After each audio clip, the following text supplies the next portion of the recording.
Alan Soon, let's start by going backwards, looking forwards. You said to me a few days ago that you, a decade ago, had predicted many of the things that have now come to pass. Would you like to explain that?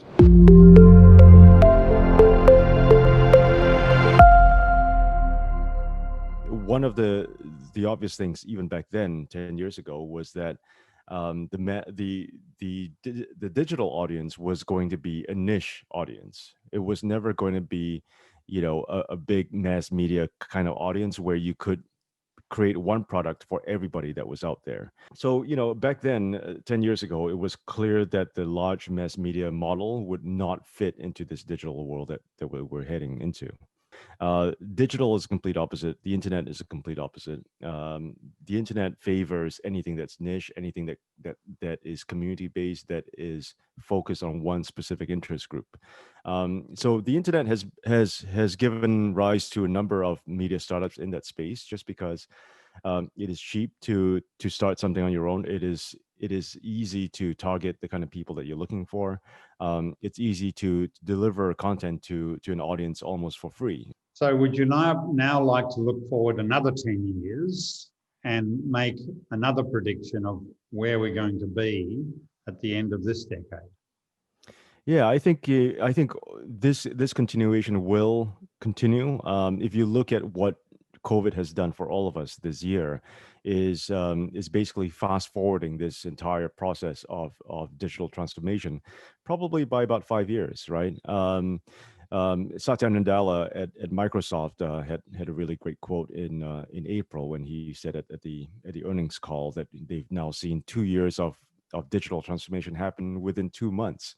If you look at how you and I are recording this right now, these are skills that we kind of knew. We knew this was possible, but we would never have pushed ourselves to actually try this. So COVID's been really great in that all the things that were meant to happen has now happened, right? So now we can almost look at this as a hard reset and look into the future. Does that mean the death of, the Straits Times, and in Australia, the Sydney Morning Herald, The Age, The Australian, and so on? Yeah, I think we've seen a lot of large broadsheets struggle with that, just because the entire model was premised upon having expensive journalists who were also very good at what they were doing, but also very expensive infrastructure, like, for example, printing presses, distribution networks. All these publications are now online. Yeah. So won't they survive as online broadsheets? And when I say that, I mean providing a broad scope of news, from celebrity, sport, to politics, to business. If you look at a number of the media players out here, you see that transition has been slow, because for the longest time, everyone said, "Oh, look, we're still making a lot of money off our print product. We don't have to invest in digital right now when the CPMs are as low as they are."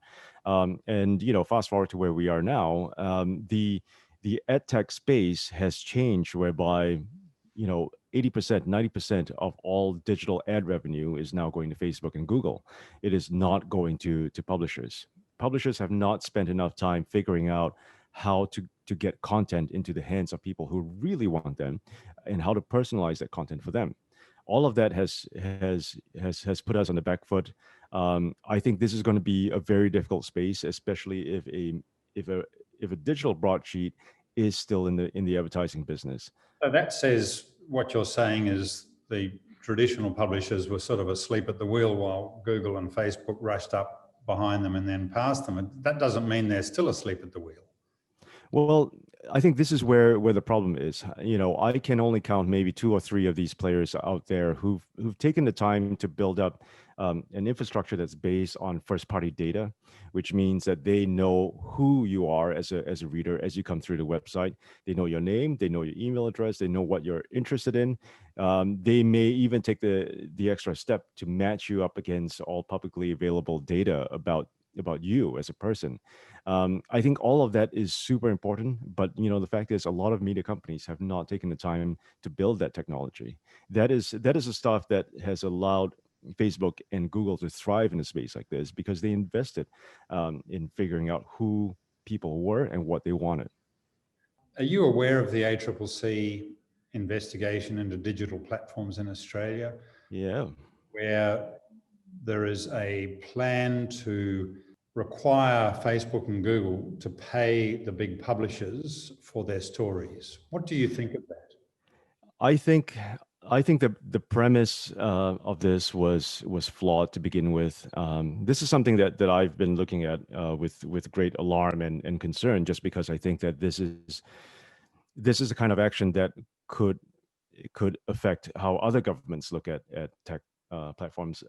But in a nutshell, I think that this is an innovation tax that is put on large technology companies um, to service and to protect legacy media companies that haven't evolved in this space. And I think that's very dangerous.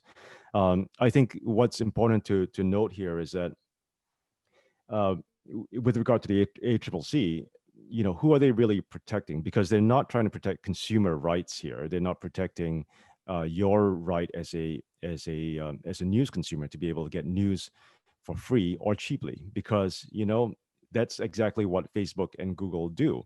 They allow people anywhere to get access to news and information that wouldn't otherwise be accessible to them. So I think this is an important thing to keep in mind. If the ACCC were to live up to its acronym, it needs to really think about what the impact is on the average consumer, right? That's who you want to defend, not the large legacy zombie media companies that are out there. So to me, this is ludicrous. I think it's a terrible way to try to solve a problem that has already passed. This might have been a conversation 10 years ago, but now that we've all formed new media habits and we have different expectations of our platforms, that ship has long sailed. So what impact is this going to have on current journalists, do you think? Well, I think if you look at where we are with COVID this year and where things could go next year, you see already the number of jobs that have been lost in media this year. Large media companies, newspapers especially, have not been able to keep up with or adjust fast enough with the collapse in advertising. And so with that, we've seen a lot of journalists being out of work. What's going to happen is that in the next 2 years or so, I think it's already started now, you'll see a lot of newly laid off journalists looking for ways to start something on their own, because now probably more than ever, we have all the tools that are available for us to create a media company from scratch. And in many ways, in many cases also, you're able to start something from scratch for free or almost for free. The tools that you need to get online to build a brand and to build a presence is free. So you're going to see a lot of experimentation that's coming up this year and next year.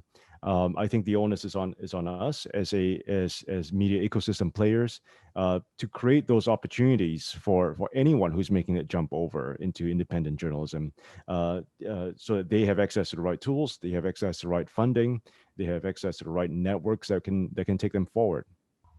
Alan Soon, thank you very much. Thank you.